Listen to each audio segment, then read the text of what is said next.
speaking with me when it happened. So I am standing in for Christian. My name is Joanne Reeve. I'm a GP and Professor of Primary Care at Hull York Medical School. I'm delighted to be able to join you for this session to showcase some of the great work going on across the school and a chance for people to share ideas on the work that they're doing. Just to share a few housekeeping points before we start. So you've probably already gathered from messages appearing on your screen that this session is being recorded. All cameras and microphones, apart from speakers, are disabled. So don't be thinking it's something to do with your connection. It's been disabled at our end. But that does mean that we're looking to ask you to put your questions in the chat function. And a plea from me to help me with that as well. So for those of you who don't know me, I am profoundly deaf. So I'm hearing you through various devices. I'm watching on the screen text there, but I will miss things. So I would love to rely on all of us to be able to throw in some questions for our speakers today in case I miss anything.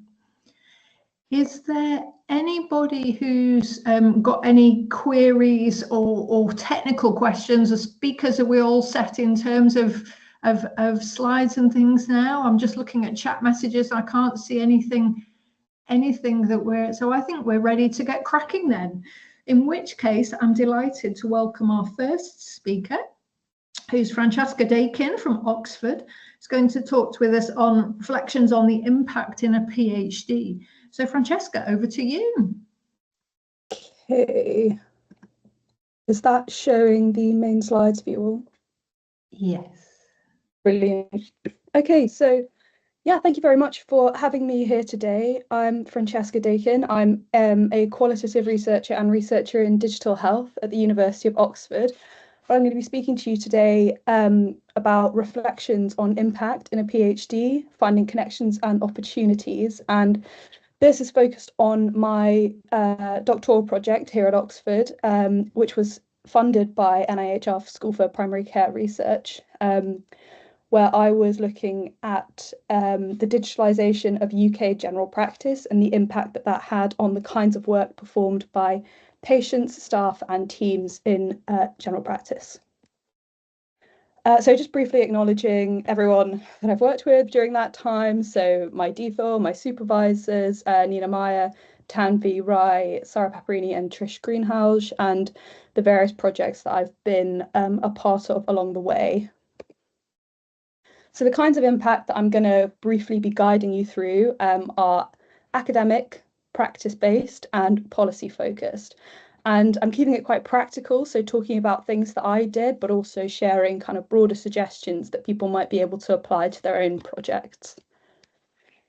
So first, on academic impact, how to achieve it? Well, something that I found quite helpful was linking up with relevant studies throughout the entirety of my DPhil. So that included the Remote by Default 2 project and the ModCons Goes Dutch project based here at Oxford. ModCons Goes Dutch partnered with the Vrije University of Amsterdam and a monkeypox project based out of Queen Mary University. And the way that I found these was really by talking to people in my academic network, speaking loudly about wanting to collaborate and kind of talking about my topic to find overlaps, methodological relevances, and kind of knowing what I wanted to develop my skill set in terms of research and teaching. So I'd really encourage people to think about where you can offer help or expertise, so taking on responsibility, leading different work streams, leading research at sites for these studies, leading analysis and offering to take the lead on writing papers. Basically whatever you can do to help these projects. So during my DPhil, I worked usually 1 day a week, but at points up to 2 extra days a week on these kinds of research projects, and I actually found it really, really enriching. So another way to increase your academic impact, unsurprisingly, publishing your papers. So depending on what stage you're at in your PhD journey, that might look like publishing your literature review. You can search for special issues that might help to focus your data analysis if you're at that point. An example from my study was that in my second year, just as I was completing my ethnographic period, I found a BMJ leader call for focused on understanding how different teams navigated crisis. And so I wrote a special issue focused on support staff and the unique translational work that they did during the digitization of general practice.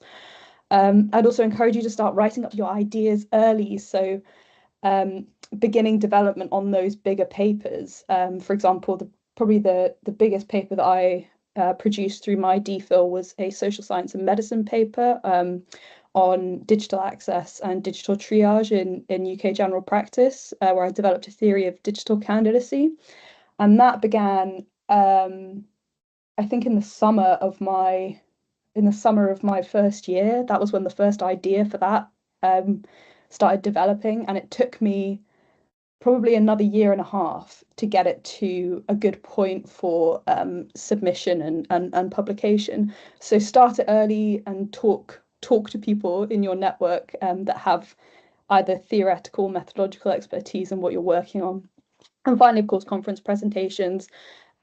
Keep presenting. It's really scary, but it does get better, or you get better at managing how scary it can be. Present nationally and internationally. Look at conferences that fit your empirical focus, your methodological focus, and your theoretical focus. It's good to maintain kind of a good spread across those three things. Beyond improving presentation skills, it's also really good for learning who's in the field and which labs you might be interested in maybe doing your postdoc in. So it's good for that sort of thing. Here's a little bit of my academic impact. So some of the papers that I've published along the way, as well as a photo of one of the collaborations that I've been working on. That's the ModCons Goes Dutch group. So moving on to practice impact. So how do you have an impact on clinical practice? Well, my context was GP. So there was a number of different routes that I took to create impact. One was having discussions with clinicians in your network. That's maybe a bit easier for me because I'm in a very kind of empirical department. We have a lot of academic GPs, so those conversations are kind of easier to have around the water cooler almost. Clinical conference presentations, places like RCGP, SAPSI, really good places for that kind of collaborative environment. And in my case, practice visits, so visiting the clinical context in which you've been collecting your data or doing analysis on, and disseminating your evidence locally. So for me, that looked like visiting practices and doing presentations during clinical meetings or even lunch breaks, creating finding summaries that were visual and kind of more interesting. I'll show you an example of that in a second, and doing feedback focus groups to kind of almost let the data speak back, presenting findings and saying, does this resonate with you? Do you think there are things that are missing? Can really enrich the projects themselves as well. And then kind of more indirect influence. So there's the policy stuff, which I'll talk about next, but you can also influence more local level policies by providing feedback on your work. So an example from my study would be that through providing a kind of summary of my findings on technostress in UK general practice, one of my longitudinal case study sites actually developed new staff wellbeing and team-focused initiatives to kind of alleviate the stress and suffering that some staff had been feeling through this kind of protracted period of adapting to digital technologies. And then you can also, if you kind of develop your network and manage to get into the right rooms, I suppose, contribute to things like national training. So through a connection of a connection, I've been able to contribute a bit to an HSIB digital safety training program focused on staff. And here are some of those visual summaries that I mentioned. So to create these, this is another benefit of working with studies wherever you can. So through the RBD2 study, which my DPhil ended up contributing to quite significantly, I was able to access a bit of extra funding to work with a design company who adapted 2 of my papers into visual summaries with me. And these are the summaries that I shared with practices to kind of take a bit of the burden off of practice, rather than assume that clinicians are going to read our papers. It's better to try and make it more digestible when they have really, really busy days and aren't necessarily going to log in and read every BJGP article that gets published. So finally, policy impact. You can again have direct feedback. I worked a bit with a policy partner called the Nuffield Trust to help with that. I went for a visit to Parliament. Again, that was via the RBD2 group. I've had more formalised engagement and discussions through the visit to Parliament and inviting policymakers to various workshops, and direct dissemination, again, producing executive summaries, short reads and visuals. And then there's the more indirect influence, which is quite hard to trace. So again, working with the policy partner Nuffield Trust, they've got more direct influence than me. So just by using them as an almost translational worker. Responding to calls for evidence, that you've got to really keep an eye on parliamentary web pages for that. What people referred to as just being in the room, so creating that, kind of getting involved in those networks and just trying to be as present as you can in conversations that are happening around policy. And again, just having those informal discussions. It's really, really hard to actually trace policy impact, and I struggle with it a lot. But here's some of the stuff that I've done related to that. So that's a photo from when we visited Parliament, where I was sharing my doctoral research with policymakers and system stakeholders that were there. And that's the summary, the executive summary that I produced and disseminated at that event. So that is everything from me. I'm really sorry if I've run over, but thanks very much for listening, and I will stop sharing. Thank you, Francesca. That was great and very spot on timing wise as well. So I'm just giving people some time to start putting into the chat any comments or reflections back for Francesca. But maybe just while they're typing there, just a thought from me. I mean, you've really described an incredible amount of work there that's gone on sort of above and beyond the research there. I was wondering, without expecting any more work out of you, how do we know when all of this work is effective, if you like, this extra work you do to connect and to communicate and to engage with people? How do we know when we've done that well? Well, that is a really great question. I'm asking the same question. I think it's much easier the more local you get with it, I think. So in terms of like practice impact, particularly with the practices that I was working very closely with, that I have ongoing relationships with, you know, I hear about the changes that have happened. So changes in kind of process or how roles are described, for example, as a result of some of the data that I had about how confusing some of the digitalized processes can be and the role creep that happens with them. I mentioned the wellbeing initiatives. That kind of stuff is much easier to track. At the policy level, I really wish I knew how to trace it a bit more. I think it's something that that a lot of people struggle with, and actually you have to do almost like provenancing work, the kind of stuff that museums do to work out the histories of objects they have. So I think that's something that I could do better with. And in terms of academic impact, I think the best thing you can do is look at your citation score almost, which feels like a bit of a weak way of tracing it. Mine at the moment I think is up to just over 200, which is quite nice. But at the same time, I mean, how much impact is that really having? Because we can sometimes end up being in our own little academic echo chambers. You know, we all reference the same people. So yeah, the academic impact, I think on that front, I do think just trying to widen your network and actually push outside of those comfortable spaces where everyone knows your name, everyone knows your supervisor's name, actually going into places where you're a total unknown can be really beneficial on that front. Thank you. I think that's a really insightful point, and it is that whole idea, isn't it, of giving ourselves the opportunity to take a step back and think wider.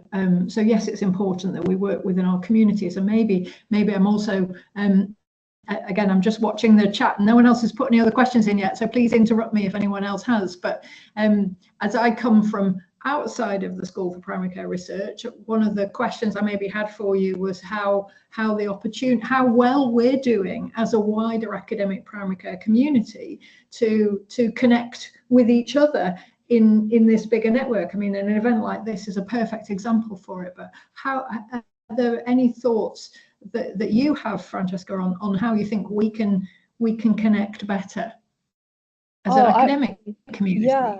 Yeah, I'm always very pro connecting up as much as possible across institutions and across kind of disciplinary frames as well. I think there's so much we can learn from one another, and kind of the nature of research, isn't it, that you do end up getting extremely focused on your single context, and it's only kind of at the end that you open it up and say, well, now I'm going to connect and disseminate and show my results. But I think yeah, we could do better at cross institutional collaborations. I mean, I'm actually, half of my postdoc is also funded by SPCR, which is it's called Search, the project, which is looking at the provision of remote care to patients on the special allocation scheme, so have been deregistered from their general practice for violent or abusive behaviour. And that is a cross-institutional collaborative project, which I'm quite excited about. But yeah, I mean, I would always be supportive of doing more engagement across the school, and including the other schools too. Great.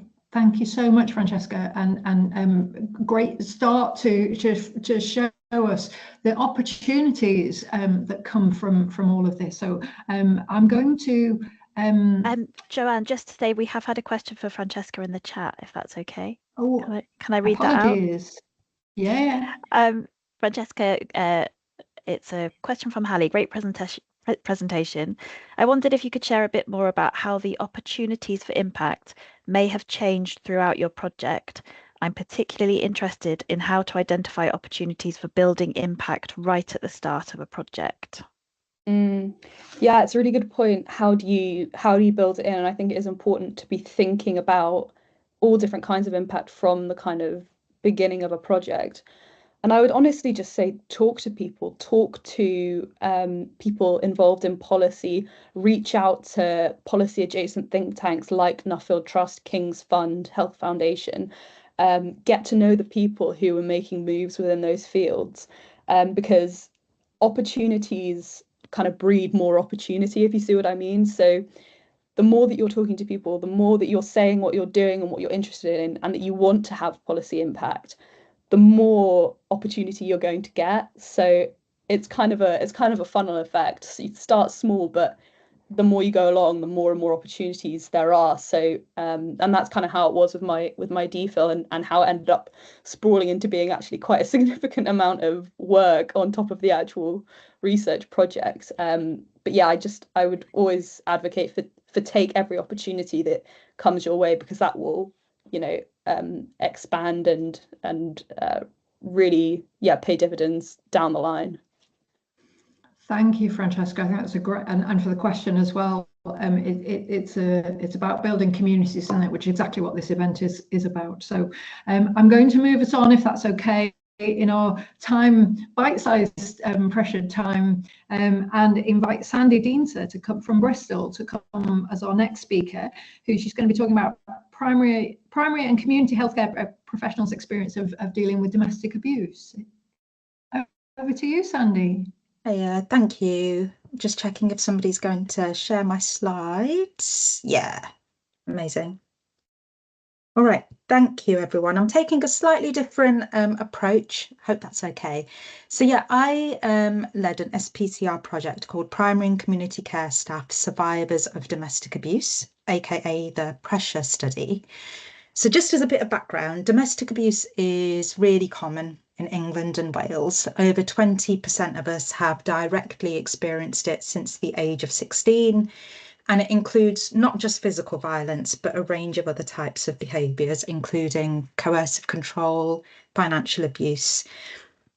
Survivors of abuse who tell a professional about the abuse are more likely to tell a healthcare professional than, for example, a police officer or a domestic abuse worker or another professional. NICE guidelines and other national policies encourage healthcare professionals to identify and respond to domestic abuse among their patients. But we found in a meta-analysis that a high proportion of healthcare professionals have experienced domestic abuse themselves. So 40% of female healthcare professionals have lifetime experience. A 2021 UK study by Emily Donovan with women doctors showed that domestic abuse affected work and there were unique barriers to getting support. For example, fears that the GMC would be alerted or threats of malicious complaints to the GMC by the perpetrator. Despite all this, there's no specific support for affected healthcare professionals, but there is evidence of positive policy change. So in 2017, NHS employers published some guidance for NHS trusts who wanted to, trusts that want to develop a staff domestic abuse policy. So there's this guidance that trusts can adapt. But research with acute trusts a couple of years later showed that no, the policies weren't widely implemented and there's no equivalent research in primary or community care. Next slide, please.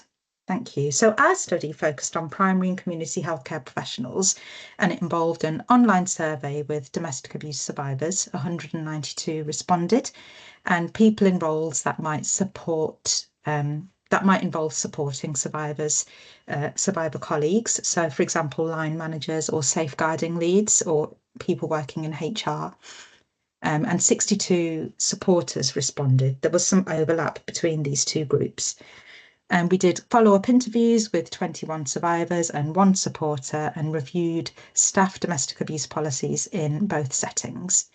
Next slide, please. Thank you. So the main findings from the survey are published in Occupational Medicine. And just very quickly, we found that abusers interfered with healthcare professionals' work. So deprived them of sleep before a shift or before a day at work, harassed them while at work.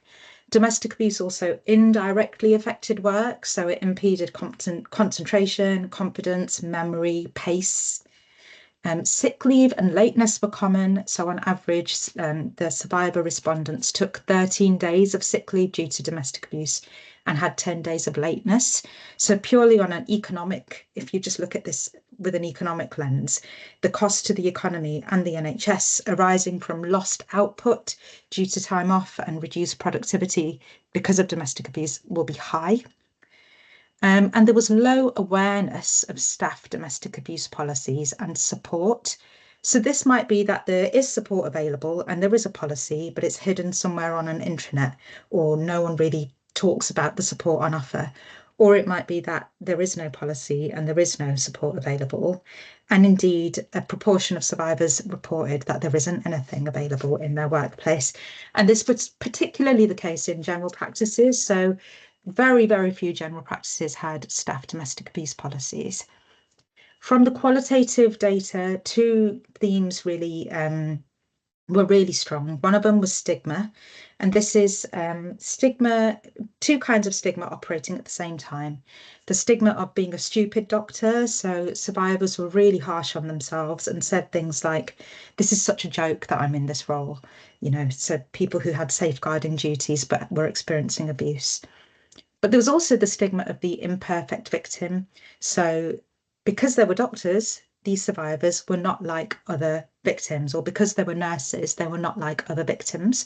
They didn't see themselves as a candidate for domestic abuse support. And one of the survivors said, for example, family court don't like doctors because they should have recognised they were in an abusive situation. The other really key theme was power, and that really came through when the abuser was a healthcare professional as well. So there were 27 abuser healthcare professionals, all still working in their roles, by the way. And in these cases, the abusers really calculatedly mobilised their professional status to silence victims. Survivors worried that if they told anyone about the abuse and that abuser lost their job, then they would punish the survivor.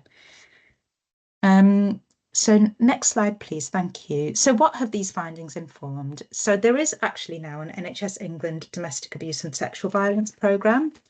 I fed my findings back to Catherine Hinwood, who is the lead of this programme, in terms of the lack of policies, the robustness of the policies, and what support survivors have said they want.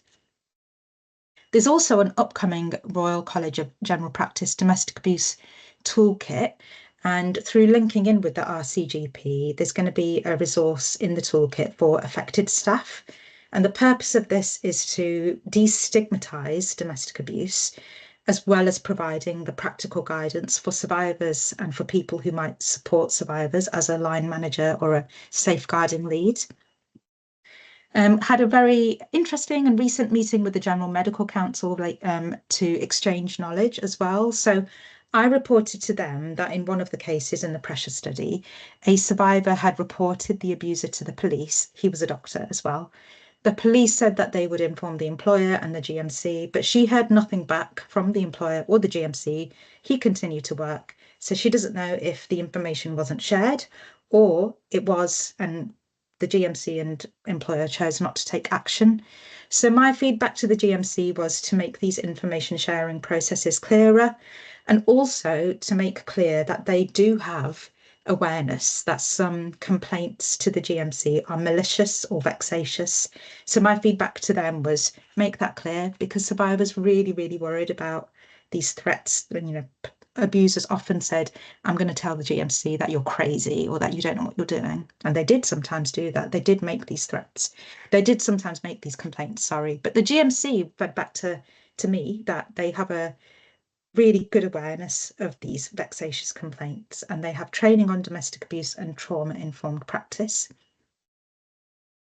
I also met last January with the Royal Medical Benevolent Fund. So they provide financial and other support for doctors in need. So I sent them the pressure study key findings. We met and had a long chat about shared interests. The RMBF then wrote an article for the Medical Defence Union Journal about doctors and domestic abuse, again aiming to destigmatise the issue, but they incorporated information about how their service can help survivors. Survivors often experience financial abuse, so even high-earning doctors found themselves in hundreds of thousands of pounds worth of debt because of legal fees. Several of them, their houses, there was a danger of them losing their houses. They had to leave their jobs because of the abuse. They didn't have a lot of money coming in anymore. So this support is really important.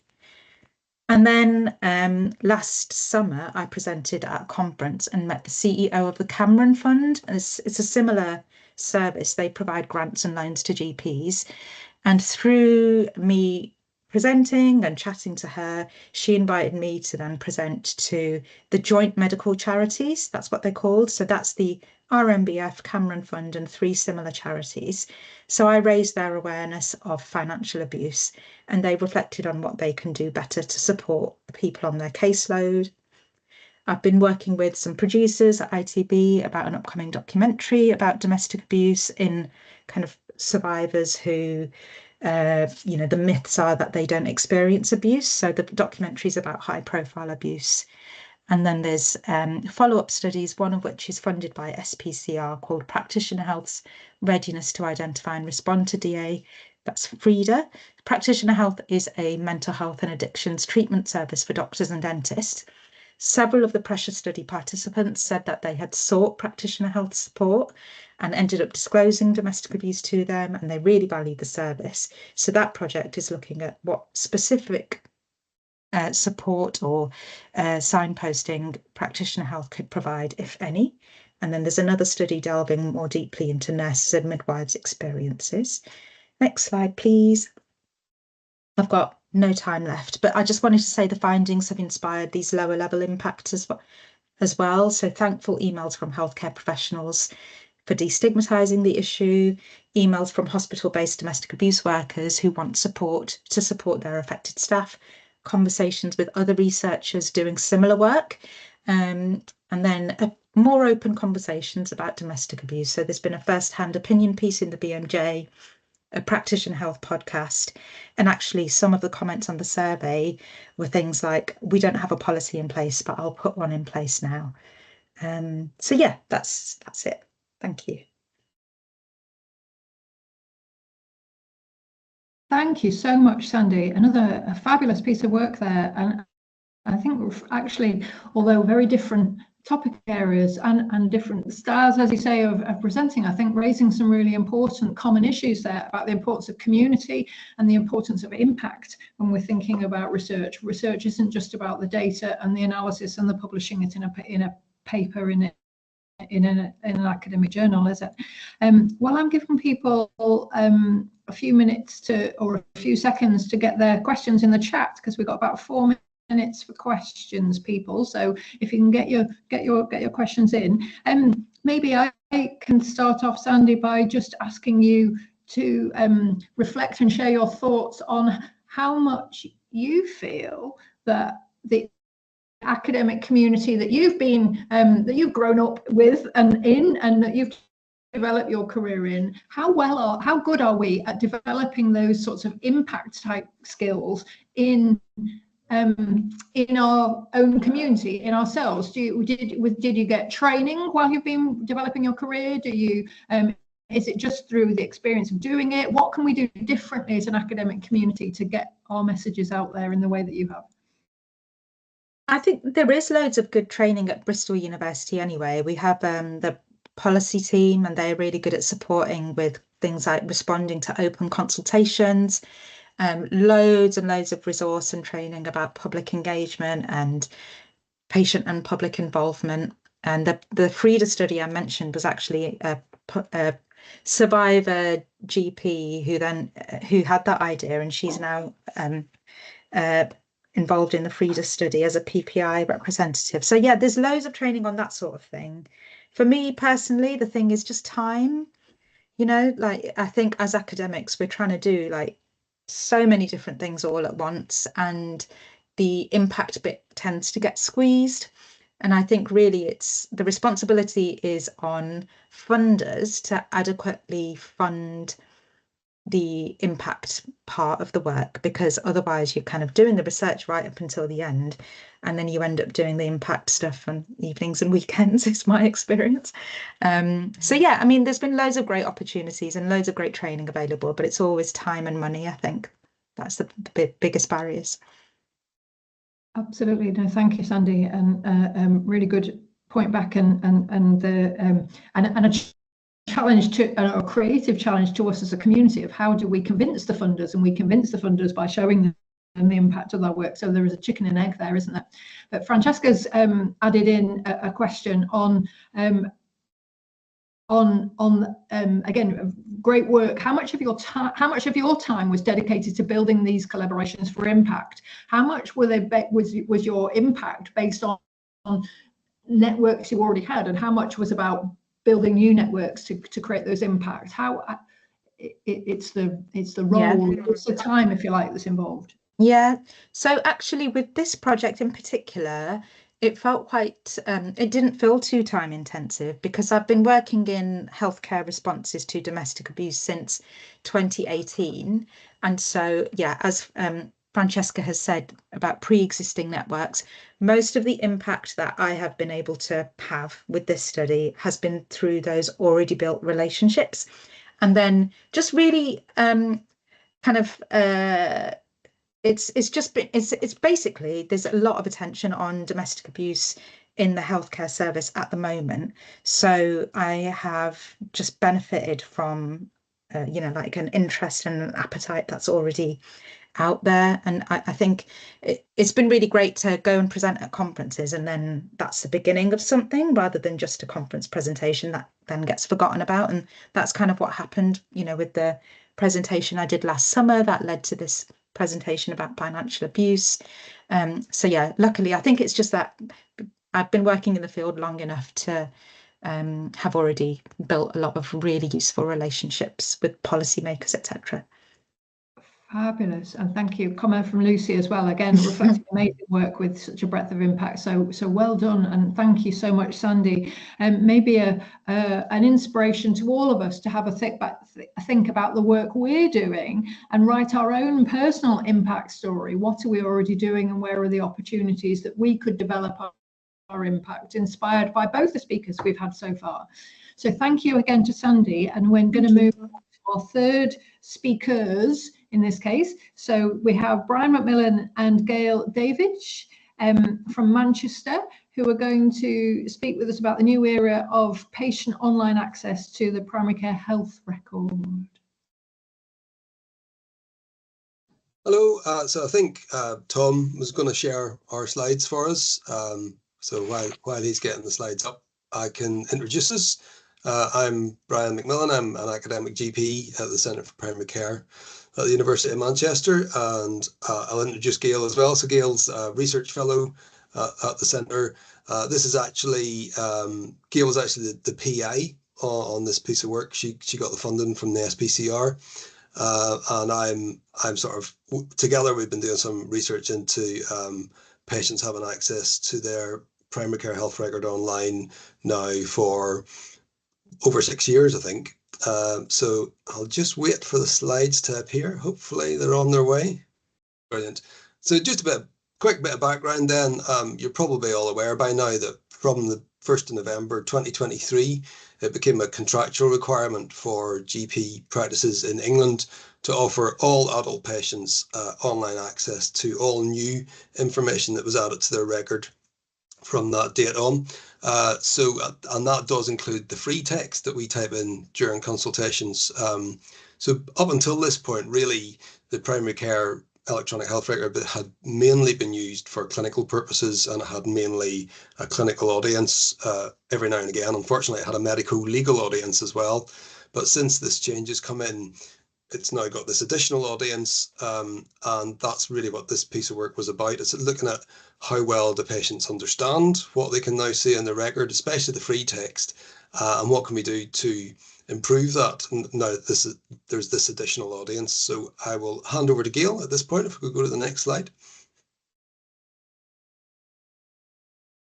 Hi, yeah, so this was a very small exploratory study that was kind of incorporated in lots of other work that Brian and I were doing. And primarily what we were trying to find out was what kinds of help and support patients might need now that they're able to access their consultation notes via online services like the NHS app, and also to ask primary care staff what kind of challenges that this might pose for them as well when they're writing their note, and to start to think about what kinds of training and support will be helpful for both parties.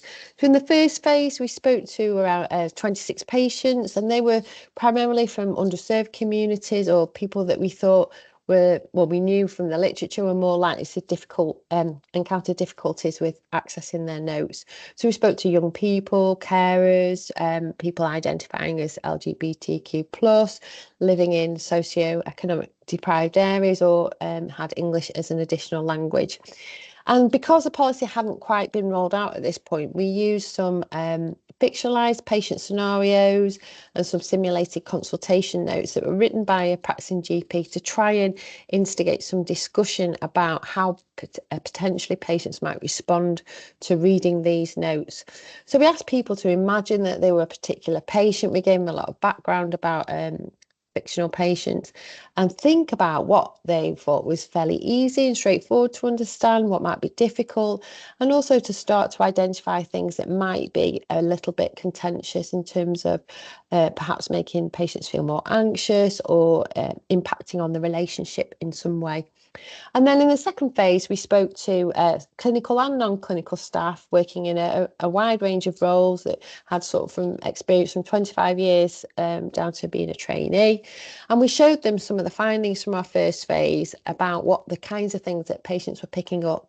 And we asked them then to tell us what was going through their mind, what their priorities were when they were writing consultation notes, and to tell us about some of the challenges they faced, and to give us some ideas about potential solutions or training needs for staff. And then in the third phase, we brought all of this back. I mean, we did this continually throughout the project, but specifically in the final phase, we then worked with our PPI group to identify what were the priorities, because we did identify quite a lot of challenges. So what we found was that getting it right for everyone is really challenging. Patients could really perceive benefits in having online access to their notes, but they struggled to see the point of having access if they couldn't actually make sense of what was in the note in the first place. So people really struggle to understand medical terms, acronyms, even shorthand for things like APPT for an appointment, for example. And what happened was people often drew on their most familiar form of reference, frame of reference, to understand the notes. And occasionally this led to misunderstandings. So, for example, we've got a carer here who was in one focus group, and she said, I've no idea what any of those acronyms mean, but I do know what an LFT is. It's a lateral flow test, when in fact it was a liver function test. All the things that came out of our focus groups was actually patients really did empathise with GP workloads, and they understood why GPs need to use medical terms. However, when they couldn't understand them, or they felt that the note was unprofessional, so sometimes people say, oh, that looks like a text message, they thought that this might either impact on their relationships with their clinicians or impact negatively on workload. And then when we spoke to staff, it became immediately apparent that there's a massive variation in how people write their notes, what they write in their notes, when they write their notes, whether it's with the patient or not, and who primarily they're writing for, and what's going through their mind, and what are their priorities when they're writing their consultation notes. So they did share some concerns that if they tried to adapt their notes into more lay-friendly language, that this would really impact on their clinical role and their ability to give good clinical care, or potentially impact on patient safety. And both groups, the patients and the staff, very readily recognise that some potential around this policy to actually make digital and health inequalities worse, and be of most value to those patients that perhaps might already be advantaged in terms of health literacy or digital access. So we did, we explored lots of different needs, and what came out of the study really was that everybody has very different needs when it comes to actually having a look at their notes, being able to understand them, and their purpose for using their notes in the first place. Really quick summary today. So, there is no one solution, but we have come up with lots of different solutions based on the things that patients and carers and staff were talking to us about. But before Brian gives you an overview of these, I'm really hoping this video is going to work. We did work really closely with our PPI lead, Lindsay Brown, and with our PPI advisory board, and I'm really hoping that we can just show a little bit of the impact on them. PPI lead for this project, I just wanted to share my observations of two of the activities that I felt had the biggest impact on me and on the research. So the first was actually being able to attend the focus groups.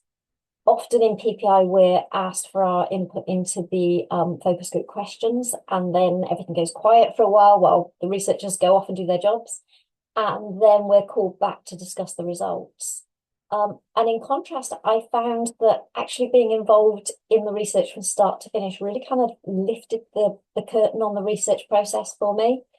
So, for example, we had debriefs after each of the focus groups, and being able to highlight the things that I'd noticed seemed to be working really well, and then seeing those kind of put into plans for future groups, and seeing those kind of benefits be replicated really helped me to kind of understand the iterative process, which is something that, if I'm honest, I've heard of because of Primer, but never fully understood until I'd actually seen it happening. Being able to ask questions during the focus groups also felt really invaluable. So I could ask if I didn't fully understand somebody's answer, or if it seemed to fit or contradict a theme that was emerging, or I could ask about something I'd heard in another group to see if it was a common theme. And in the usual PPI role, all of those questions are too late. You can't go back and re-ask somebody. Likewise, PPI at the analysis stage usually starts once the initial themes are already in place. So very often we're shown representative quotes, or we're given a script to review alongside those themes. And while those approaches, of course, have merit and are definitely less of a time burden, I found that having access to all the anonymised scripts and time to consider what themes I'd noticed from a patient perspective and regular meetings to discuss those with Gail felt like a really transparent process. So we had the opportunity to discuss our differing opinions and to reach an agreement, which is what effective PPI is. But it's possible that some of those things we discussed may never have made it into the traditional resources for a PPI group to discuss, because they might have been filtered out at an earlier stage. I'm running out of time, so I hope that gives you some ideas for different ways that you might want to use public contributors in the future. Thanks for that, Lindsay. Unfortunately, she's not here today. Over to you, Brian. If I can move on to the next slide. Yeah, so some of the impacts that we've had were kind of directly relevant to clinical care. So we sort of were fortunate enough to be able to work alongside NHS England as they were rolling out the Records Access programme. And some of the findings from Gail's Getting It Right project and some of the other work we did that did feed into the training materials that NHS England developed. So this was a video that we helped them develop aimed at helping staff sort of get used to patients having access to their record. And one of the things we talked about in here was, you know, if you're writing things in the record now, it is important to discuss this with patients during the consultation so that they then don't go home and get a shock when they read something in the record. And the example from that video was somebody comes in with IBS. It would be fairly standard practice for a female patient for the doctor or GP to request a test for ovarian cancer. People now go home and see that that's in the record and Google that they've had a test for cancer done, and that's not been discussed in the consultation, then obviously that could be a problem. So I think it's made us more aware of having to make sure people know what we're doing and why we're doing it. We also use some of the findings from this project to feed into some training we did with South West London staff, and that training was specifically around the free text that we're writing in the records, and just to be aware that some of the abbreviations that we use could be misunderstood and alternatives to using those abbreviations. We've also been working with the medical school at the university and also some of the other undergraduate healthcare curriculums like nursing and midwifery to build this into the undergraduate curriculums now, so that students know that increasingly what they write in the record is going to be visible to patients. And although that's only really currently happening in primary care, it's only a matter of time before patients are going to be reading what's being written in their hospital records as well. We've also been asked to present on the MSc in Applied Digital Health at Oxford, and we've fed some of our findings into that. And we are in the process of securing some ongoing funding, specifically with one of our industry partners, Evergreen Life, to look at how we might be able to use some of the large language models to simplify the free text that's in the clinical record to make it easier for patients to understand. And we've got some collaborations with Uppsala University in Sweden. We're still working alongside the NHS team now on things that we can do to make it easier for patients to understand what's in their record. And we've got some other industry contacts as well. So part of our stakeholder group, we've got the two big record suppliers. So we've got people from TPP and EMIS on those projects as well. And we're feeding our results back to both the NHS app team and also our industry contacts as well. And hopefully some of what we're finding is having an impact in terms of those digital tools as well. So that was just a very brief overview of some of the impacts that we're having, and that's me done. Thank you.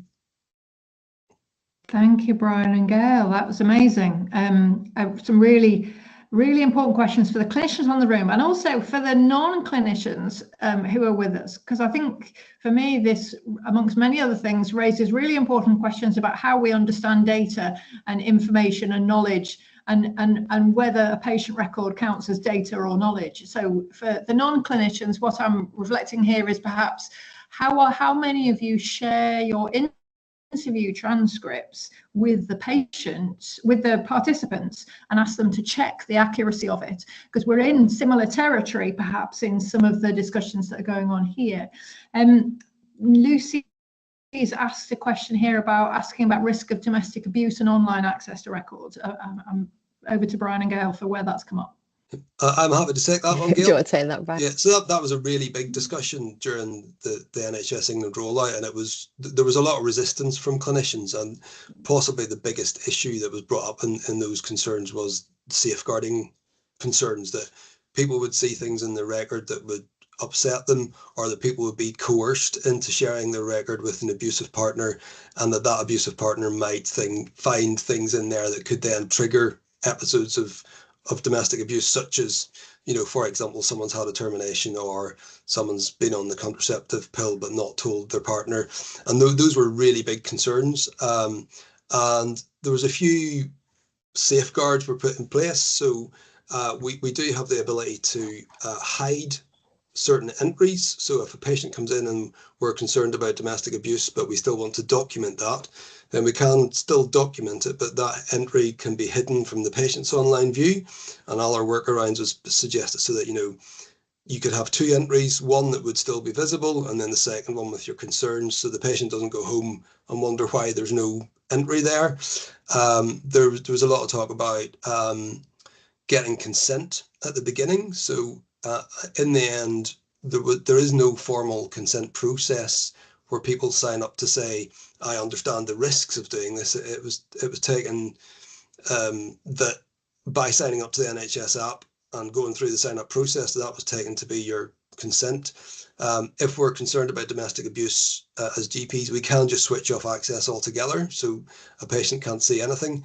But it is, it's a really difficult thing, and I don't think it's something that we can be 100% confident that we can protect patients against.